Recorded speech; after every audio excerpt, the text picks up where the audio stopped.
ہم جب تک امتحان میں نہیں آئیں گے، ہم ٹیسٹ نہ کیے جائیں، ہمیں کیسے پتہ چلے گا کہ ہمارے مارکس کتنے ہیں؟ مومن ہے روایت ہے 40 دن اگر اس کے اوپر کوئی مشکل نہ آئے تو اسے پریشان ہونا چاہیے کہ خدا نے میرے اوپر مشکل کیوں نہیں ڈالی، کیوں نہیں، مجھے چھوڑ تو نہیں دیا کہیں۔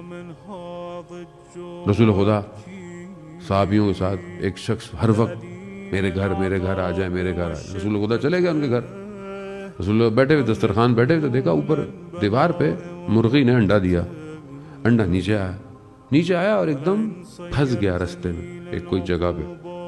تو بندہ کہنے لگا یا رسول اللہ گھبرائے مت، میرا آج تک کبھی کوئی نقصان نہیں ہوا، آج تک مجھے کبھی کوئی مشکل نہیں آئی۔ رسول خدا کھڑے ہو گئے، کہا کیوں؟ کہا جسے خدا اس کے حال پہ چھوڑ دے اس پر مشکل نہیں آتی، میں اس کے دسترخوان پہ نہیں بیٹھ سکتا۔